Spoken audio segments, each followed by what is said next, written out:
नमस्कार, मैं हूं प्रियंका संभव। देश भर में चुनावी घमासान चल रहा है। ये सारी जोर आजमाइश वोटरों को अपनी तरफ खींचने की है और लोकतंत्र के सबसे बड़े पर्व में वोटरों का अब टाइम आ गया है।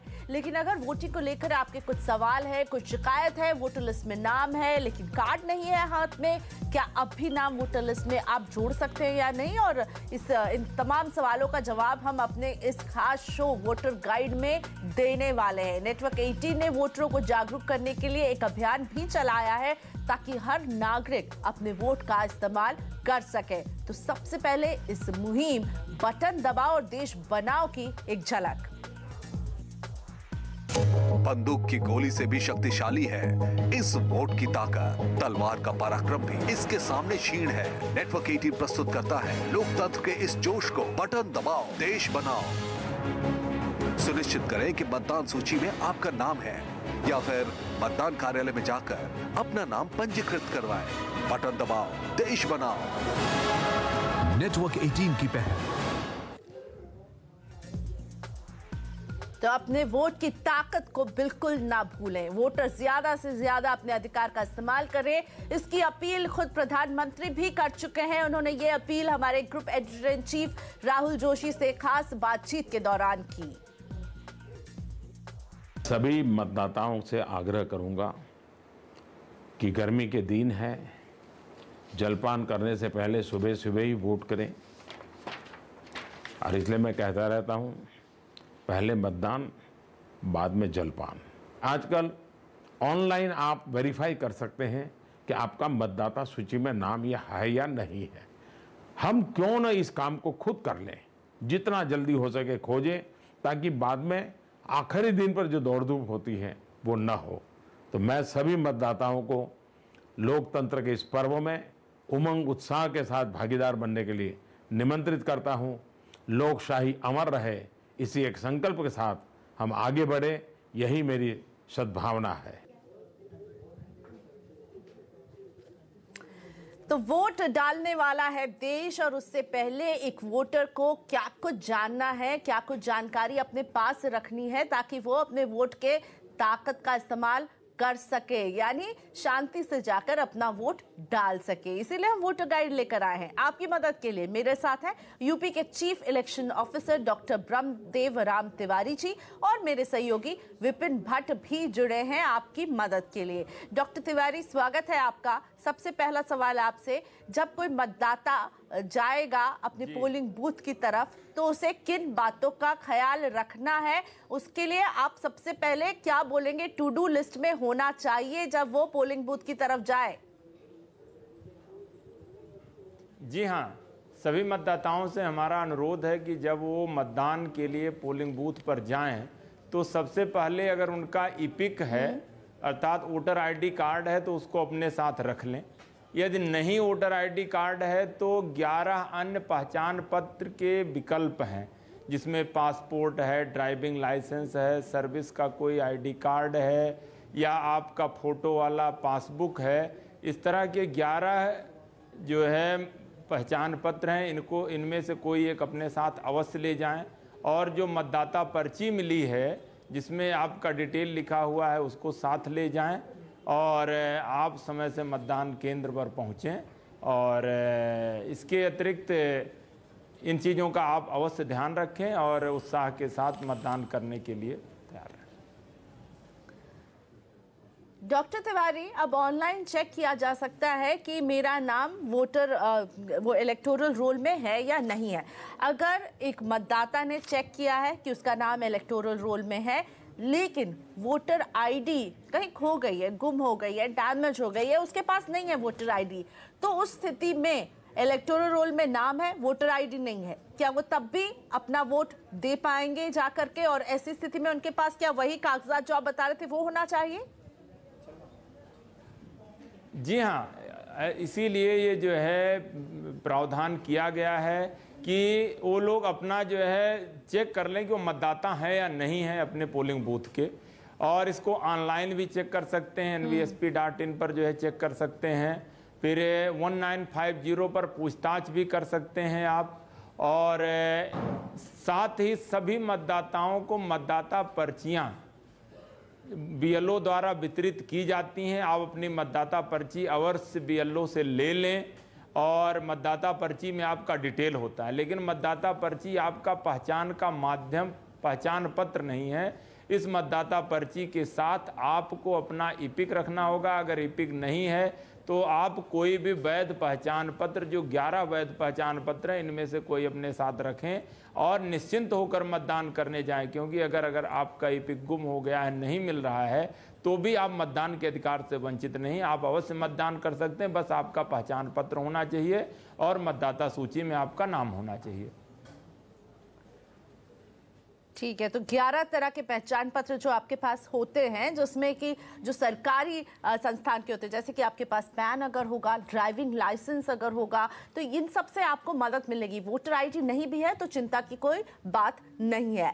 विपिन भट्ट मेरे साथ हैं। विपिन जी, आपने अपना शहर बदला और शहर बदलने के बाद आपने बड़ी आसानी से ऑनलाइन भी इस चेंज को कर लिया और अब आप अपने नए शहर से वोट डालने वाले हैं इस बार। कितनी आसानी रही ऑनलाइन इन बदलाव को करने में?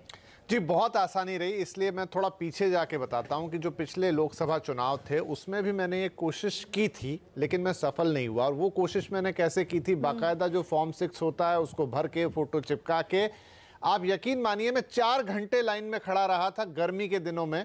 और 4 घंटे लाइन में खड़ा होने के बाद मैंने अपना फॉर्म सबमिट किया, इंतज़ार करता रहा, लेकिन मेरा नाम नहीं आया, कोई चेंज नहीं हुआ।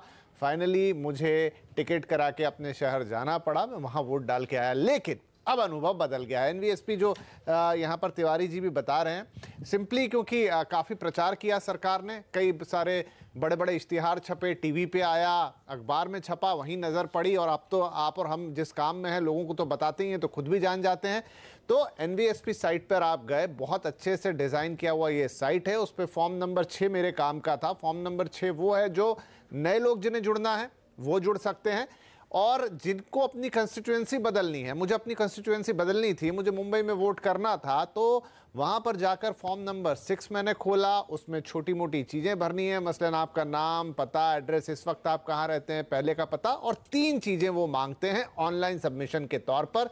एक आपका रीसेंट फोटोग्राफ, दूसरा फोटो आइडेंटिटी कार्ड, जिसमें आप पैन कार्ड से लेके तमाम वो चीज़ें जो आप कई दूसरी चीज़ों में फ़ोटो आइडेंटिटी के तौर पे रहते हैं, जो 10-12 अलग अलग चीज़ें रहती हैं, जो तिवारी जी ने भी बताई, वही वहाँ पे भी इस्तेमाल होती है। और एक कोई चीज़ जो आपके लिए, आपके घर के एड्रेस के लिए, मतलब अब जब आप नए शहर में हैं वहाँ कहाँ रहते हैं, बहुत ही मामूली चीज़ें, आपका फ़ोन बिल चल सकता है, आपका लाइट बिल चल सकता है, अगर आप किसी किराए के घर में हैं तो रेंट एग्रीमेंट चल सकता है, कोई भी छोटी मोटी चीज़, आधार कार्ड भी उसमें शामिल है। ये आपको 3 चीज़ें हैं जो ऑनलाइन अपडेट करनी है। उसके बाद भूल जाइए, छोड़ दीजिए। एक बाकायदा सीक्वेंस आती है कि बीएलओ अपॉइंट हो गए हैं, आगे एप्लीकेशन रिजेक्ट हुई है, सबमिट हुई है, क्या हुआ है, और एपिक नंबर तक जनरेट हो जाता है। मेरा एपिक नंबर जनरेट हो चुका है, यानी अब मैं मुंबई में वोट कर पाऊंगा। हालांकि इसके आगे कुछ 1-2 सवाल हैं जो मेरे मन में तिवारी जी के लिए हैं, मैं उनसे भी पूछ लूंगा यहाँ पे, लेकिन फिलहाल ये बड़ी आसान प्रक्रिया थी, ऑनलाइन आप कर सकते थे। हाँ, इंपॉर्टेंट बात जो ध्यान रखने वाली वो है कि अब चुनाव के बेहद नजदीक है, हम चुनाव शुरू हो रहे हैं, तो यहां पर अब 7 चरणों के चुनाव हैं, क्योंकि समय लगता है ये पूरी चीज को करने में। ऐसा नहीं होगा कि ये एक ही बार में हो जाएगा, आप बस डाल देंगे, जब चाहेगा हो जाएगा, नहीं। अब जो आखिरी के 2 चरण हैं उन लोगों के लिए, क्योंकि आखिरी के 2 जो चरण हैं वो 12 और 19 मई को हैं, तो वहां से अभी काफी गैप है। नियम यह है कि जो नामांकन की अंतिम तिथि है किसी भी जगह के लिए, उससे 10 दिन पहले आपको एप्लीकेशन डालनी है और बस आपका काम हो जाएगा। चलिए, तो बहुत ही आसानी से ऑनलाइन विपिन ने बदलाव कर लिए हैं। अपने पुराने शहर से अब अपने नए शहर, नए राज्य में वोट डालने के लिए बिल्कुल तैयार है। डॉक्टर तिवारी, जो आगे के फेजेस के इलेक्शंस होंगे, जो टुवर्ड्स द एंड है, जो मई की तरफ होंगे, उनके लिए अगर किसी के पास वोटर आईडी नहीं हो तो क्या वो अभी भी ऑनलाइन जाकर बना पाएंगे? डॉक्टर तिवारी जी हाँ, अंतिम 2 चरणों में होने वाले मतदान, जो 6ठे और 7वें चरण के मतदान हैं, उनके लिए जो है अभी भी आपके पास यह विकल्प खुला हुआ है।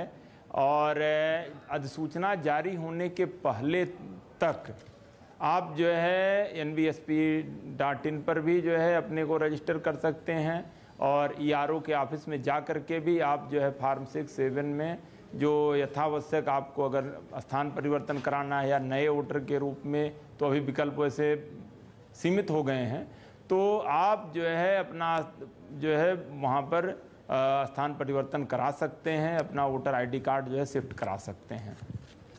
जी तिवारी जी, एक सवाल लेकिन 5 चरणों के लिए सूचना जहां जारी हो चुकी है उन पे जो है ये विकल्प अब बंद हो चुका है। बिल्कुल आप सही है कि ये आखिरी 2 चरणों के लिए अभी भी संभव है और उसमें भी लाखों लोग होंगे जो ये इस चीज का फायदा उठा सकते हैं। एक सवाल मेरा यहाँ था कि जैसे मैं अपना उदाहरण कहूं कि मेरा एपिक तक तो जनरेट हो गया है सर, अब उसके बाद अभी भी जब मैं ऑनलाइन पोर्टल पर अपना जो मतदान केंद्र ढूंढने की कोशिश कर रहा हूं एपिक के माध्यम से, या मतदाता पर्ची की जो बात है वो फिलहाल काम नहीं कर रहा है, तो अब मैं यहां से आगे क्या करूं? वो थोड़े वक्त बाद ऑनलाइन जनरेट हो जाएगा या फिर मुझे जो ऑफिस है लोकल ऑफिस वहां जाके वो पर्ची एकत्र करनी पड़ेगी, मेरे घर पे आ जाएगी? आगे की प्रक्रिया कैसे होगी?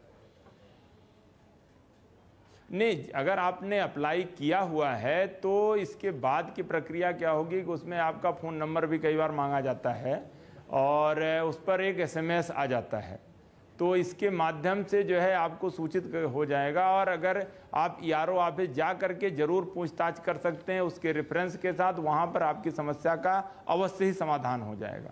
जी, और एक आप लोगों ने जो 1950 का भी विकल्प दिया है कि आप उसमें अपना एपिक नंबर टाइप कीजिए, मतलब मतदाता जो पहचान पत्र वाला वो नंबर टाइप कीजिए और उसे 1950 पर आप SMS कर दीजिए, तो भी वहां से आपको जब जैसे ही आपका नाम सूची में जुड़ेगा आपको SMS आ जाएगा।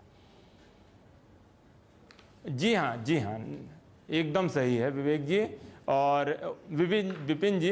तो इस पे SMS भेज करके भी हम जो है अपने मतदाता होने के बारे में पूरी सूचना प्राप्त कर सकते हैं। ये टोल फ्री है, इस पर कोई भी पूछताछ की जा सकती है। ये हमारा जो है टोल फ्री नंबर है, कॉन्टैक्ट नंबर है, तो इस पर कोई भी व्यक्ति राउंड द क्लॉक कभी भी जो है कोई भी जानकारी हासिल कर सकता है, यहाँ तक कि अगर उसकी कोई शिकायत है तो शिकायत भी दर्ज करा सकता है। जी, और प्रियंका यहाँ पर एक बड़ी इंपॉर्टेंट या अच्छी बात है वो मैं आपको बताऊं कि ये जो 1950 वाला नंबर है, क्योंकि ये नंबर जब आप फॉर्म 6 भर रहे होते हैं तब उसमें 1950 माफ कीजिए जो आपका मोबाइल नंबर है वो जाता है, तो जब आपका मोबाइल नंबर एक बार चला गया वहां पर और आप जब 1950 पे कॉल करेंगे तो वो डायरेक्टली उस फॉर्म के आधार पर आपको अटैच करेगा आपकी कंस्टिट्यूएंसी से। मतलब ये तो एक जनरल नंबर है जो पूरे देश के लिए है, लेकिन चूंकि आपने फॉर्म में अपना मोबाइल नंबर डाला है, अब आप जिस कंस्टिट्यूएंसी के लिए बात करना चाह रहे हैं ये वहीं पे फोन पहुंचेगा, ये इसकी खासियत है। चलिए, तो लेकिन अब बात शिकायत की हो रही थी, डॉक्टर तिवारी ने भी कहा कि शिकायत, तो मैं एक जी डॉक्टर तिवारी बिल्कुल सही कहा आपने, बहुत खूबसूरती से विपिन ने सारे जो लोग अपना स्थान परिवर्तन करवाना चाहते करवा दिया डाला है। जी अब डॉक्टर तिवारी मैं चाहूंगी आप मुझे ये बताइए, ये तो हमारी बात हो गई वोटर आईडी और इन सब की बात हो गई। अब कोई जब पहुंचेगा अपनी पोलिंग बूथ पर और उसे पता चलता है कि उसके पास वोटर आई कार्ड है, उसने इलेक्टोरल रोल में अपना नाम भी देख लिया है, लेकिन वहां पता चलता है कि उसके बिहाफ पे किसी ने शायद वोट डाल दिया है, तो क्या करे? उसकी शिकायत कहाँ करे? या फिर ये हमारी जो गाड़ी है वो छूट गई, अब हम कुछ नहीं कर सकते हैं अफसोस के अलावा? ऐसा इस तरह की अगर कोई शिकायत आती है तो बहुत ही गंभीर प्रकृति की शिकायत है और इस तरह के पूरे प्रबंध किए जाते हैं। क्योंकि आजकल जो इपिक बनता है फोटो, उसमें फ़ोटो लगी होती है, इसका वेरिफिकेशन किया जाता है, इसीलिए वोटर आईडी या अन्य पहचान पत्र होते, फ़ोटो पहचान पत्र लगे होते हैं। तो इस तरह की पूरी व्यवस्था आयोग ने की है कि कोई ऐसे मामले ना आए। लेकिन हम कोई अपवाद स्वरूप इस तरह का मामला आता है तो उस पर तत्काल चाहे 1950 के माध्यम से आप तुरंत जो है सूचित कर सकते हैं। इस पर तत्काल संज्ञान लेते हुए इस पर जो है जांच करके कार्यवाही की जाएगी और इसके लिए जो है आप NBSP.in पर भी जो है आप अपना या उसके हमारे आयोग के ईमेल आईडी पर आप जो है उसको भेज सकते हैं और शिकायत करने के जितने भी तरीके हैं उनको अपनाते हुए, ये बहुत ही गंभीर, इसमें जो है एक क्रिमिनल ऑफेंस है और इसमें FIR दर्ज होती है, इसमें यथावश्यक कार्यवाही की जाती है।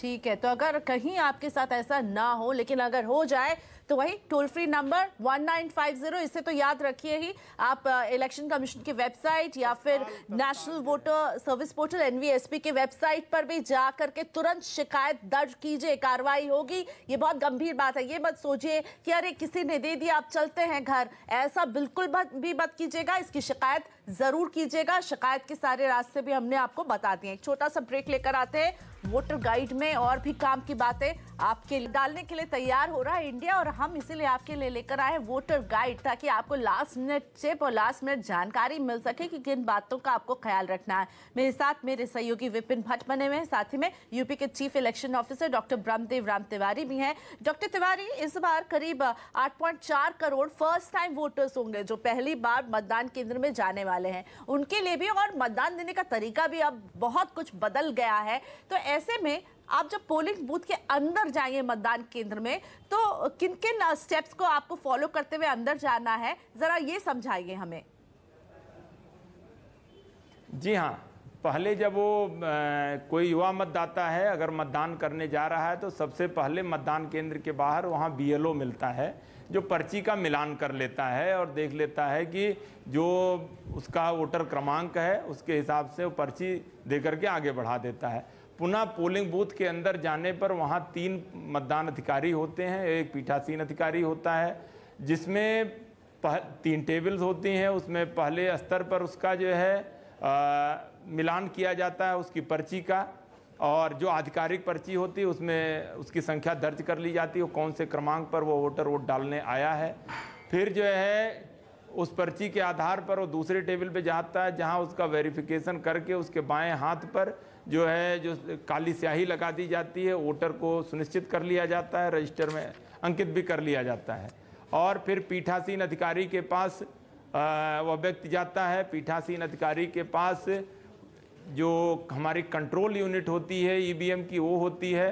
फिर वह वहाँ पर ओके का बटन दबाता है, फिर बीप की ध्वनि आती है।